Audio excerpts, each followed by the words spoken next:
여러분 안녕하세요. 오늘은 요한계시록 21장 9절 10절에 나와 있는 말씀, 어린 양의 아내인 거룩한 성 예루살렘을 소개하는 이 환상의 장면에 대해서 말씀을 나누어 보도록 하겠습니다. 먼저 21장 9절 10절 말씀을 읽어보겠습니다.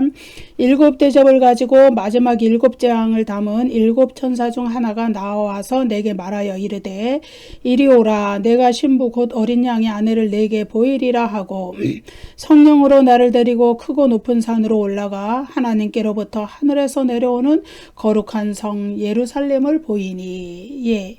계시록 21장 9절 10절 이 말씀에서는요, 21장 2절에서 소개했던 거룩한 성 새 예루살렘에 대한 소개가 반복적으로 묘사가 되지요. 21장 2절에서는 지규법으로 묘사를 했다면 여기 21장 9절 10절의 묘사는 은유법으로 묘사가 되었습니다. 그렇지만 그 실제적인 의미는 변화가 없고 동일한 것입니다.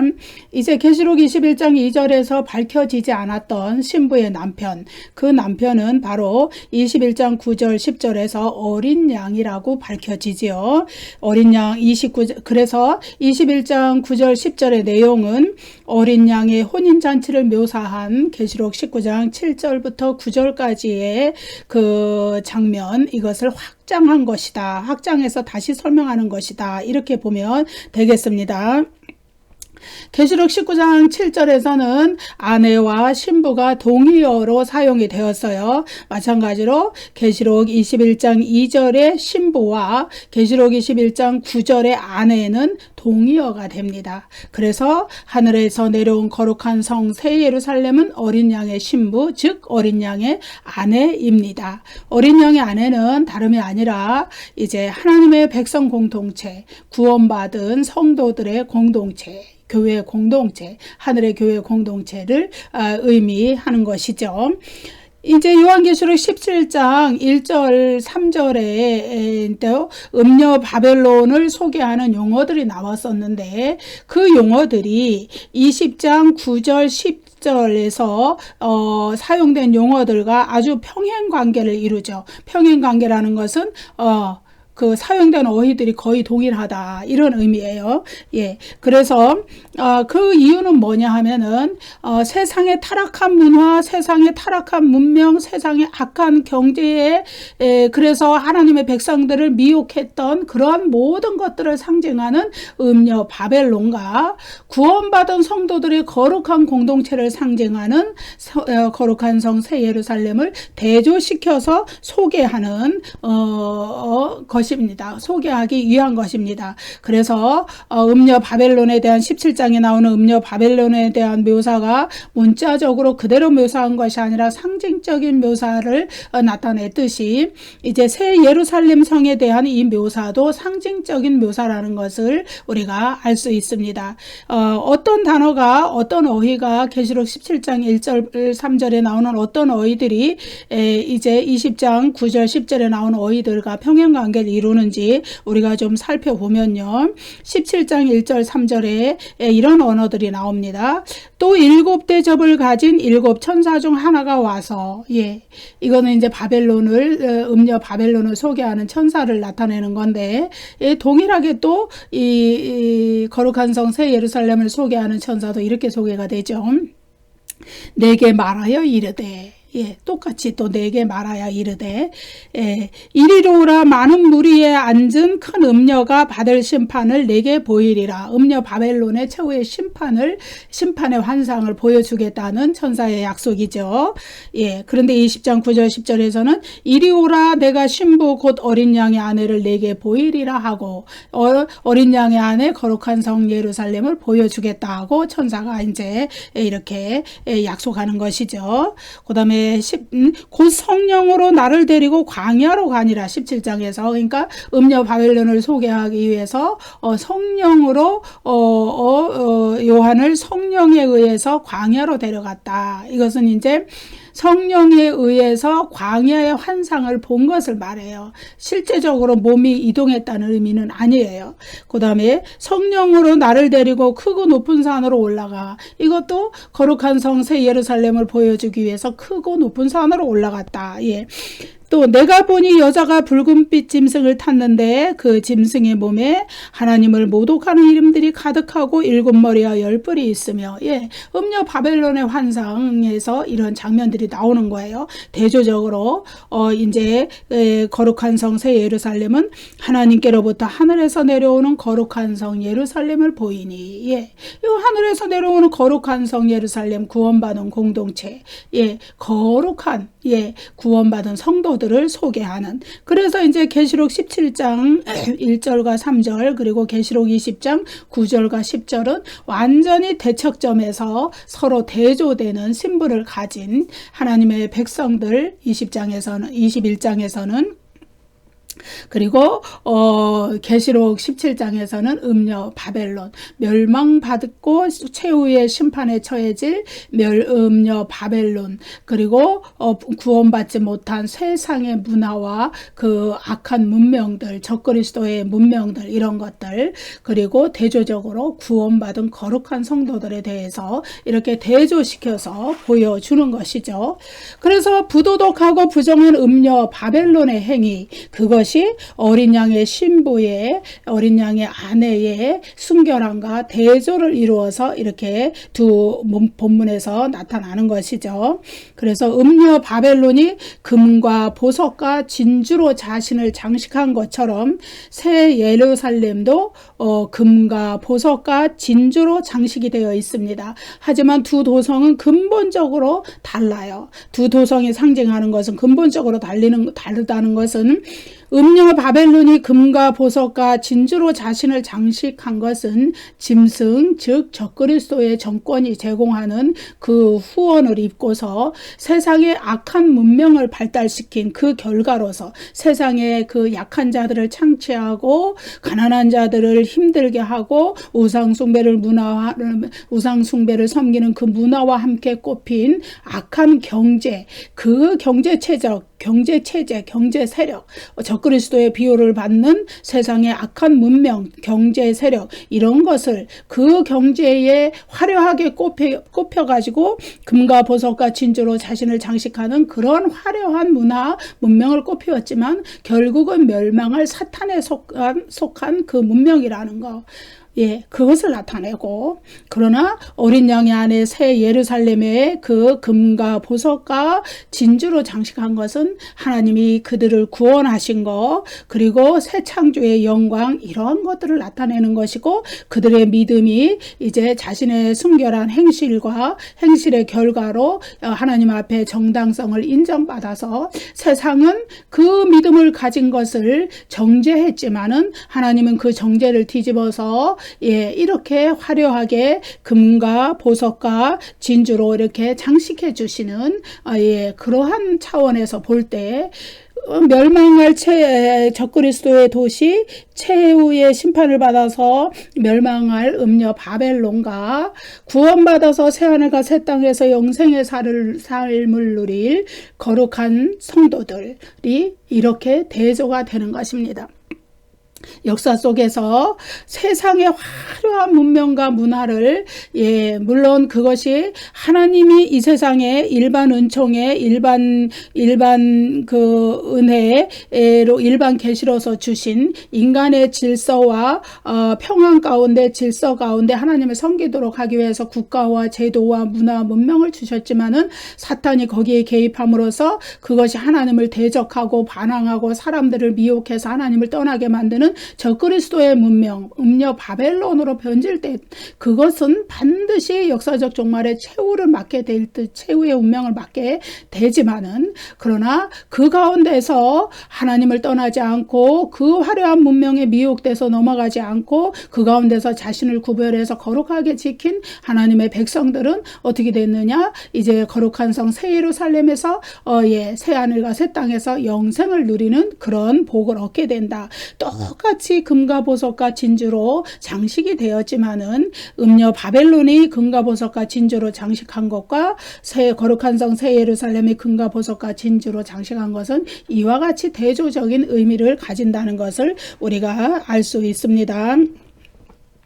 계시록 20장 9절에서 7대접을 가지고 마지막 7재앙을 담은 7천사 중 하나가 나와서, 이것은 이제 사도 요한에게 새 예루살렘의 환상을 보여주는 그 천사에 대한 설명이죠. 이제 계시록 20장 9절 10절에서 이렇게 거룩한 성 새 예루살렘의 환상을 보여주는 것도 7대접을 가진 7천사 중 하나이고, 17장 1절에서 17장 1절과 3절에서 요한에게 이제 음녀 바벨론의 환상을 보여주는 것도 7대접을 가진 7천사 중 하나이죠. 그래서 동일한 존재에 의해서 이렇게 두 개의 환상이 보여지고 소개되는 것은 두 개의 환상의 어떤 연결고리를 만들어주는 것이죠. 그것은 어떤 의미를 가지고 있냐 하면은 역사적 종말에 음녀 바벨론, 세상의 화려한 문명, 세상의 그 하나님의 백성들을, 사람들을 미혹해서 지옥으로 끌고 가려는 그 악한 문명들이 반드시 최후의 심판을 받아서 최후의 심판을 받아서 멸망하는 그 심판이 완결되고 종결되고 이어서 새로운 시대, 새하늘과 새 땅의 시대가 열릴 것이라는 그 연결성을 말해주기 위하여서 이 두 가지의 환상을 보여준 주체가 둘 다 7대접을 가진 7재앙을 담은 7천사 중 하나다. 이렇게 소개를 하고 있는 것입니다. 계시록 20장 9절에서 내게 말하여 이르되 이리 오라, 내가 신부 곧 어린 양의 아내를 내게 보이리라. 이제부터 이제 사도 요한이 보게 될 환상이 어린 양의 아내에 대한 환상이라는 걸 알게 되죠. 이제 여기서부터 쭉 22장 5절까지 어린 양의 아내, 신부, 거룩한 성 새 예루살렘에 대해서 보여주겠다, 이렇게 말씀하시는 거예요. 여기서 보이리라, 이거로 보이리라로 번역된 헬라어 동사, 그 동사의 원형은 데이크님이에요. 이 데이크님이라는 헬라어 동사는 보여주다, 밝히다, 드러내다, 알리다, 감추어져서 보이지 않던 것들을 드러내서 밝혀주다, 다시 말하면 계시한다는 의미예요. 계시. 그거의 미래 시제를 여기 쓰고 있어요. 그런데 계시록 17장에서도 동일한 동사 보이리라가 사용되었어요. 동일한 동사가 또 어디에서 사용이 되었느냐? 요한계시록의 프롤로그, 반드시 속히 일어날 일들을 그 종들에게 보이시려고, 여기서 보이시려고 계시록 1장 1절에서 이 동일한 동사가 사용이 되었습니다. 이 데이크님이라는 헬라어 동사는 상징적인 환상을 보여줌으로써 감추어진 어떤 것을 알려주겠다, 우리에게 밝히 드러내 보여주겠다, 이런 의미를 가진 동사인 것입니다. 그래서 계시록 17장 1절에서 천사는 하나님을 대적하고 반대하고 성도들의 믿음을 미혹하는 것을 상징하는 음녀 바벨론을 보여주겠다고 이렇게 이 데이크님이라는 동사를 사용했었고, 대조적으로 20장 9절에서는 천사는 하나님께 충성스러운 하나님의 백성들을 상징하는 신부 곧 어린 양의 아내를 보여주겠다고 이 헬라어 동사 데이크님이를 사용했어요. 그래서 이 음녀 바벨론은 타락한, 그리고 결국은 문을 닫을 첫 창조의 세상에 속한 것, 옛 창조에 속한 것, 영광스럽게 그리고 된 이 교회 공동체는 새하늘과 새 땅에 열릴 새 예루살렘 성 하나님의 백성의 공동체는, 구원받은 공동체는 새로운 창조 질서에 속한 것이에요. 여러분, 첫 창조가 왜 문을 닫게 되어 있느냐? 그것은 하나님께서 새로운 창조를 여시기 위해서 필수적인 과정이에요. 근데 첫 창조가 그러면 무엇이 부족하거나 완전하지 않아서 하나님이 문을 닫는 것이냐? 그것이 아니에요. 하나님은 첫 창조를 완전하게 창조하셨어요. 그래서 피조물을 창조하시고 보시기에 좋았더라, 보시기에 좋았더라 계속 창세기에서 말씀하시잖아요. 그렇지만은 하나님의 창조는 완전했지만은 하나님은 인간을 기계적인 존재로 만들지 아니하시고 자발적으로 자원하는 심령으로 하나님을 섬기는 존재를 만들기를 원하셨기 때문에 그렇게 인간을 창조하셨어요. 그런데 그 인간은 그 자유의지를 이제 잘못 사용했어요. 그래서 사탄에게 틈을 주었고 사탄의 미혹에 넘어가서 사탄의 그 미혹을 그 꼬이는 말을 받아들여서 하나님의 명령을 어기는 죄를 불순종하는 죄를 저지르면서 인간 세상에 하나님의 완벽한 첫 창조의 세상에 죄가 들어왔고 사탄이 들어왔고 그래서 그런 것들로 오염되어서 피조물까지도 오염되어서 탄식하는 자신들의 구속할 날을 영광스럽게 변화될 날을 탄식하는 그런 상황이 첫 창조가 지금까지도 아담과 하와의 타락으로 인해서 이어지고 있어요. 그런데 하나님께서 그것을 이제 종결하시고 죄와 사탄의 세력이 모든 것, 거짓 선지자, 불신자들 모든 것을 최후의 심판을 통해서 불못에 던져 넣으시고 그래서 그것을 종결시키시고 거룩한 백성들 하나님의 구원받은 성도들이 있는 새하늘과 새 땅에 들어오지 못하게 하시고 다른 데 분리시키시고 그리고 새하늘과 새 땅을 여셔서 구원받은 성도들이 이제 그 새 창조의 세상에 거하게 하시는데 거기는 죄가 없고 사탄의 세력이 없기 때문에 아픈 거, 고통스러운 거, 다시 죽는 사망 이런 것이 전혀 존재할 수가 없다. 예, 그래서 음녀 바벨론의 그 멸망은 바로 그 첫 창조의 세상의 멸망을 그 첫 창조의 세상이 종결이 되고 더 이상 존재하지 않게 된 것을 보여주는 것이고 이 새로운 공동체, 교회 공동체 구원받은 성도들을 나타내는 거룩한 성 새 예루살렘은 이제 그 죄와 사탄의 세력이 다 지나가고 이제 그런 것들과 상관이 없는 오직 하나님의 영원한 임재 어린 양의 영원한 임재 가운데 영생의 삶 부활의 삶을 누리는 그러한 새 창조의 세상이 열리는 것을 보여주는 것이기 때문에 이 천사는 동일한 천사가 다른 대상 두 개를 이렇게 서로 연관성이 있는 거죠. 하나가 정결돼야 하나가 열리기 때문에 그것을 사도 요한에게 이렇게 순차적으로 보여준 것입니다. 계시록 20장 10절에서 성령으로 나를 데리고 크고 높은 산으로 올라가 이 구절은 성령으로 요한을 이동시킨 것을 의미해요. 여기 성령으로라는 전치사 구가 있죠. 이건 성령 안에서 성령 안에서라는 의미예요. 그래서 in the spirit 성령 안에서 크고 높은 산으로 올라갔다는 거예요. 성령의 감동에 의해서 실제적인 몸이 이동했다는 의미가 아니라 성령 안에서 이동해서 올라갔다. 그것은 성령의 감동을 통해 환상을 경험했다는 것을 의미해요. 그래서 이 구절은 에스겔 40장 2절과 에스겔 43장 5절에 반영되어 있는 구절입니다.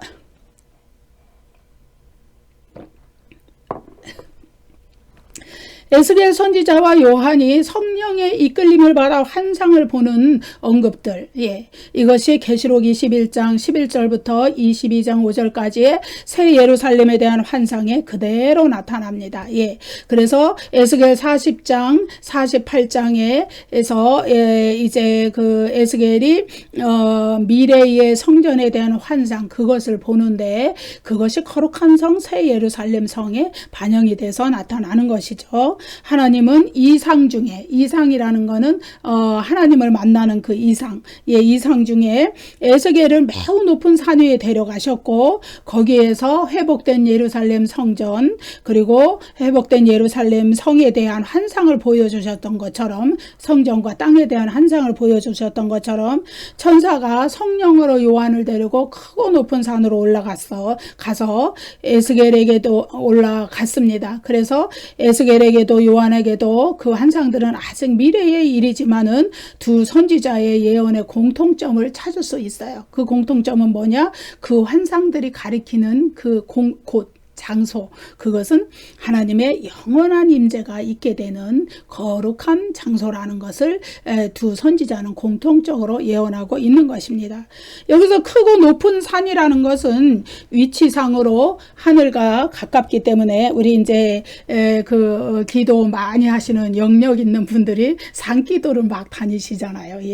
그런데 그래서 계시와 환상 체험들을 위한 적절한 장소가 되지만 하지만 요한이 여기서 크고 높은 산으로 올라갔다는 것은 그러한 그 영적 상태로 고양되기 위해서 올라갔다는 것이 아니고, 예, 그러니 사도 요한은 이미 그런 영적 상태에 있어요. 그것이 뭐냐? 이미 성령으로라는 전치사구에 의해서 표현이 되어 있어요. 성령의 감동에 의해서 사도 요한은 환상 속에서 크고 높은 산으로 데려가진 것이에요.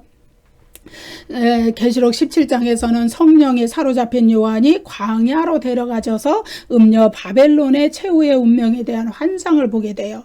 예, 그렇지만은 여기서 또 대조적으로 21장 이 부분에서는 성령에 사로잡힌 요한이 크고 높은 산으로 데려가져서 새 예루살렘에 대한 환상을 보게 됩니다. 그래서 이거는 성령 안에서 그렇게 크고 높은 산에 올라간 것이다. 성령에 의한 이동이다. 우리가 이렇게 볼 수가 있는 것이죠.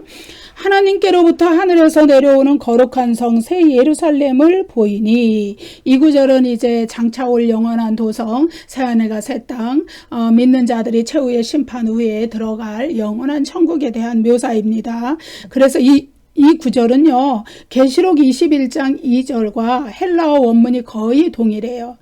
그런데 이것은 그 헬라어 원문이 거의 동일하다는 것은 계시록 21장 2절에서 말한 것을 여기서 이렇게 또 말한 것인데, 이것은 사도 요한이 새 예루살렘이 하늘에서 내려오는 것을 2번 보았다는 이야기가 아니에요. 혹은 2번 내려오는 것을 보았다는 얘기도 아니고, 내려오는 것을 아무튼 2번 보았다는 얘기가 아니에요. 그거는 뭐냐 하면은 21장 2절에서 이미 묘사를 해준 새 예루살렘 성에 대한 환상을 21장 9, 10절에서 다시 확대해서 구체적으로 설명해 주는 거예요.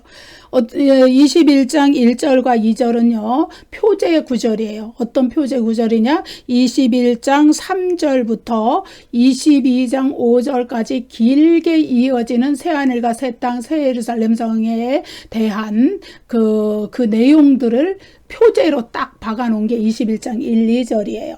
그래서 21장 1, 2절에서 2절에서는 하늘에서 2절에서 이렇게 한 구절에 묘사했던 내용을 여기서 9절, 10절에서는 다시 자세하게 묘사를 해주는 거예요.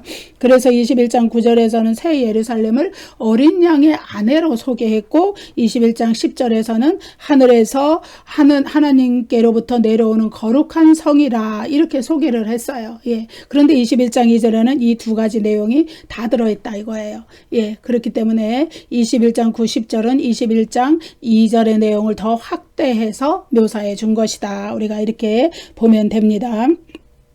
왜냐하면은 여기에서 왜 또다시 반복적으로 확대해서 묘사해 줬냐 하면, 지금서부터 계속해서 새 예루살렘 성에 대한 얘기가 이어지기 때문에 그래요. 왜냐하면 21장 2절까지에서 2절까지, 그리고 2절에서 21장 2절에서 새 예루살렘 성에 대한 묘사를 했는데, 21장 8절까지에서는 하나님의 선언들이 나왔었잖아요. 예, 이제 그 구절이 있은 후에 다시 새 예루살렘의 성에 대한 묘사를 내가 이제부터 본격적으로 하겠다, 이런 의미가 되는 것이죠. 예. 천사는 요한에게 어린 양의 아내를 보여주겠다 그랬는데, 하늘에서 하나님께로부터 내려온 것은 거룩한 성 예루살렘이었어요.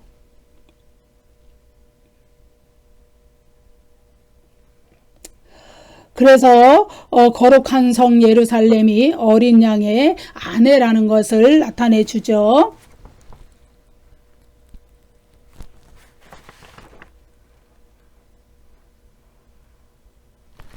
네.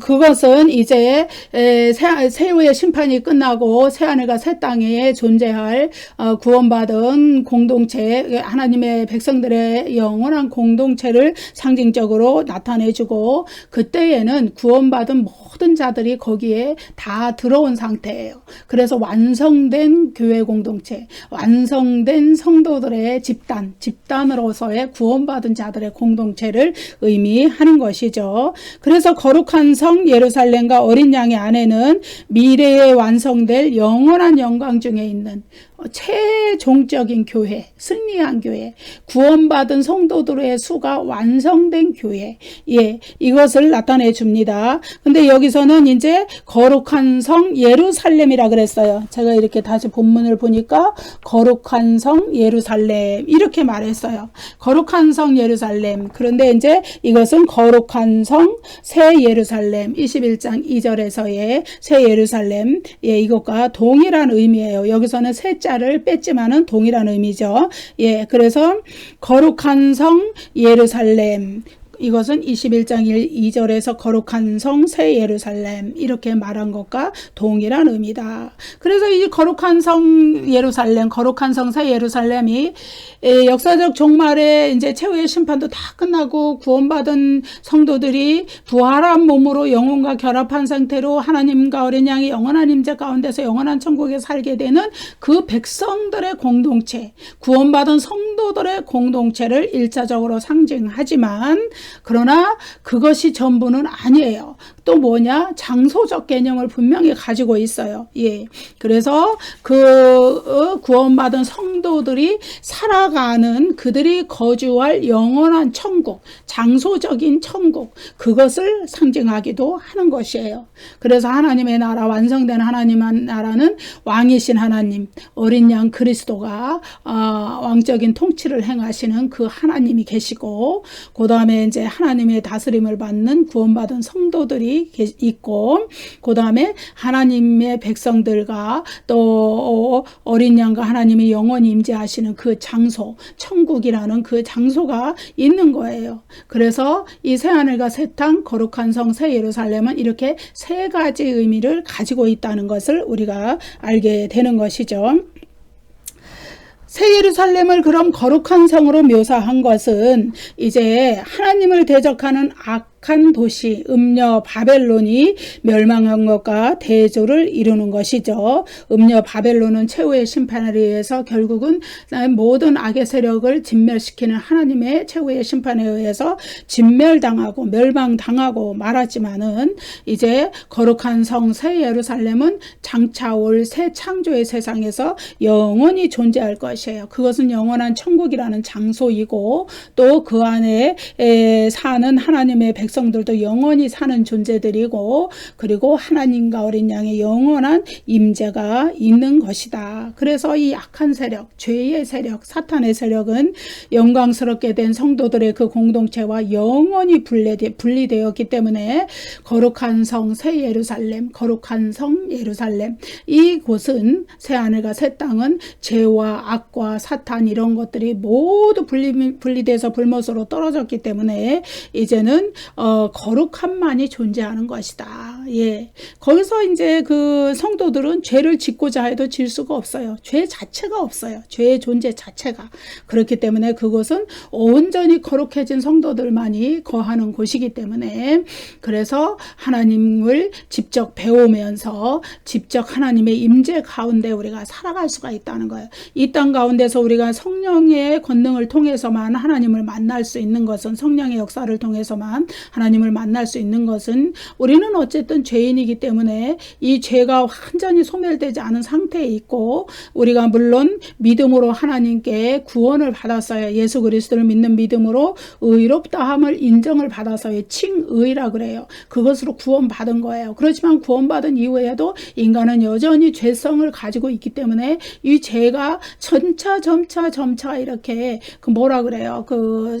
성화되어 나가는 과정을 우리가 죽을 때까지 겪는 거예요. 그러나 이제 거룩한 성 새 예루살렘은 죄의 세력 자체가 이제 완전히 불못으로 던져지고 없기 때문에 그것은 거룩한 성도들이 사는 곳이에요. 그렇기 때문에 하나님과 직접 교통하면서 직접 친밀하게 얼굴을 배우면서 이렇게 살 수가 있는 것이죠. 지금 이 세상에서는 하나님을 직접 배우는 인간은 아무도 없어요. 하나님을 직접 만나면 죽어요.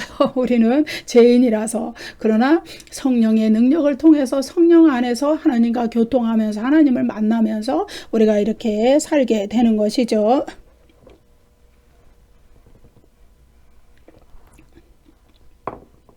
새 예루살렘 성이 거룩한 성인 이유는 하나님의 영원한 임재가 계신 곳이기 때문에요. 하나님은 영원히 임재하세요. 어린 양은 영원히 임재하세요. 그래서 그 새 예루살렘 성이라는 그 도시 자체에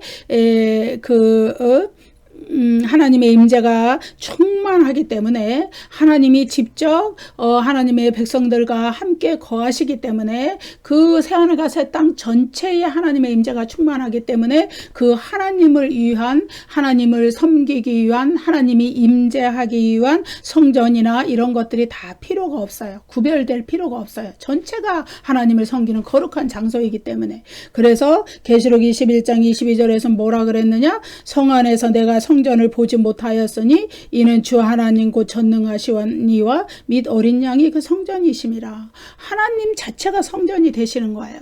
어린 양 자체가 성전이 되시는 거예요.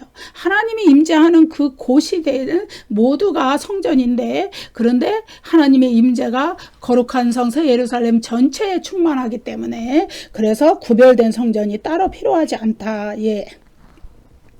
새 예루살렘이 하나님께로부터 하늘에서 내려온다는 의미, 그것은 뭐냐 하면은 새 예루살렘 성의 기원이 하나님께로부터 나왔다는 것을 얘기해요. 하나님께서 그것을 인간에게 은혜로 주셨다는 것을 이야기해요. 구원받은 백성들, 구원받은 성도들로 구성된 새 예루살렘 성, 그것은 하나님의 온전한 은혜, 하나님의 주권적인 은혜, 하나님의 주권적인 계획 속에서 이루어진 것이지 인간이 거기에서 기여한 바가 하나도 없다. 요즘 말로 하면 일도 없다.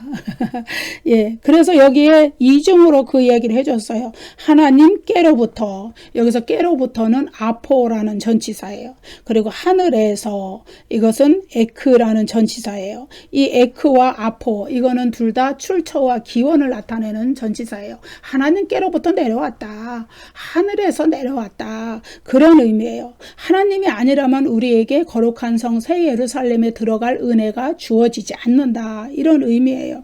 하나님의 은혜가 아니라면 그 누구도 구원받은 공동체에 속하지 못하는 것이죠.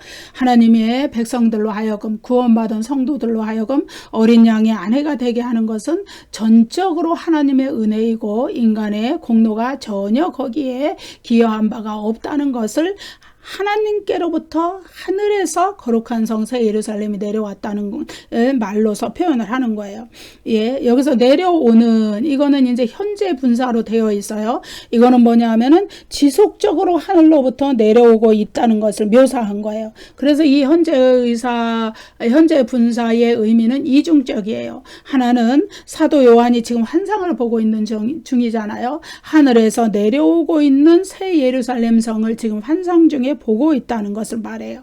그리고 또 하나의 그 중의적인 의미라 그러죠. 깊은 이면의 의미가 있어요. 그것은 뭐냐 하면은 미래의 역사적 종말의 재림이 이루어지고 최후의 심판으로 악의 세력이 다 분리되고 제거된 후에 새하늘과 새 땅이 열려서 구원받은 성도들이 거기에 다 들어가면 그때는 완성된 성도들의 공동체가 돼요. 그때는 뭐 이제 더 구원받을 자를 기다릴 필요도 없어요. 이미 완성된 자가 구원받은 성도들의 집단이 완성된 상태로 새하늘과 새 땅에서 영원한 구원을 기다리는 거예요. 그런데 그것이 지금 현재의 역사 속에서, 우리의 삶 속에서 지금도 그 구성원들이 만들어져 가고 있다. 그래서 지금 우리가 2023년에 살고 있지만은 초림 때부터 지금까지 또 계속 구원받은 자들이 늘어나 왔잖아요. 그 사람들이 다 거기에 하나씩 그 구성원이 되어가는 것이고, 우리도 그 구성원이 되어져 나가는 그런 과정에 있는 것입니다. 그래서 지금 현실의 교회 공동체는, 그리고 성도들은 새 창조의 시대에 완성될 그 영원한 교회 공동체의 그림자와도 같아요. 그것을 만들어가는 그런 과정에 있어요. 예. 그래서 지금도 그 구성원들이 되어가고 있는 과정이에요. 그렇기 때문에 하늘에서 내려오고 있다. 이렇게 현재 분사를 썼습니다. 그래서 사도 요한 당시에도 내려오고 있는 것이고 지금도 내려오고 있는 것이에요. 거룩한 성 새 예루살렘이. 그래서 이제 하나님이 거하시던 영적 세계와 인간이 거하던 물리적 세계가 하나가 되는 거예요. 그래서 지난 시간에 말씀드렸듯이 그때는 새하늘과 새 땅은 단순한 영적인 세계, 영적인 세계는 영혼들만 거하는 것이죠. 그것이 아니라 그랬어요. 물리적 세계가 같이 있다 그랬어요. 공존한다. 왜냐하면은 인간도 부활하지만은 우리 예수님께서 부활하셔서 창자국과 그 피 흘린 자국, 못자국을 가진 채로 그 육체를 가지고 부활하셨잖아요. 그 물리적 몸이거든요. 그렇지만 그 물리적 몸은 이 세상의 그 썩어질 몸, 죽을 몸과는 다른 신령한 몸이라 그랬는데 그 몸을 가지고 하늘 세계로 가셨어요. 마찬가지로 우리도 부활 이후에 지금의 이 썩어질 몸, 죽을 몸, 이 몸이 부활해서 신령한 몸으로, 영의 몸으로 고린도전서 15장 44절에서 말씀하듯이 그렇게 변화된 후에 새하늘과 새 땅에 들어가기 때문에 그 세상은 물리적 세상과 영혼의 세상, 영적인 세상이 같이 공존하기 때문에 예, 그렇습니다. 그래서 우리는 지금도 그 새 예루살렘 성의 구성원으로 만들어져 가고 있고 우리의 육신이 죽은 후에 부활을 거쳐서 거기에 들어가는 거기 때문에 그것은 영원한 천국이라는 것을 우리가 알 수 있는 것이죠. 여러분 요한계시록이 천국에 대해서 이렇게 분명하게 말하고 있어요. 지옥에 대해서도. 그리고 우리가 첫째 사망을 한 후에 다시 말해서 이 육신이 죽은 이후에 이 육신이 흙으로 들어가고 부활 때까지 우리의 영혼이 어디에 가 있는가 그 얘기에 대해서도 정확히 하고 있고 나중에 재림 때 전체 인류의 부활이 일어나고 그리고 나서 영원한 천국에 우리가 어떤 상태로 들어가는가에 대해서도 정확히 얘기를 하고 있어요. 그래서 요한계시록이 성경의 제일 마지막에 그 기록된 되어 있기 때문에 요한계시록이 그래서 마침의 책이라는 단순히 그런 의미라기보다는 물론 이제 정경으로 인정받길 제일 나중에 인정받았고 그리고 성경의 맨 마지막에 있기 때문에 마침의 책이 맞아요. 그렇지만은 이렇게 인간의 역사가 최종적으로 어떻게 될 것인가, 인간의 운명이 최종적으로 어떻게 될 것인가 그것에 대해서 이렇게 분명하게 말씀하고 있기 때문에 요한계시록은 무엇이냐? 바로 성경을 마침표를 찍는 책이다. 창세기가 시작의 책이라면 요한계시록은 마침의 책이다. 성령의 역사 가운데 정경이 인정되는 순서도 어쩜 그렇게 딱 맞아 떨어져서 마침의 책인 인간의 정말 궁극적인 운명, 인간 역사의 종결 이런 거에 대해서 재림에 대해서 이렇게 정확히 말씀하시는 요한계시록을 마지막에 들어가게 하셨다는 거 여러분 예 감사합니다. 예 다음 시간에 또 뵙겠습니다. 감사합니다. 구독과 좋아요를 많이 눌러주세요.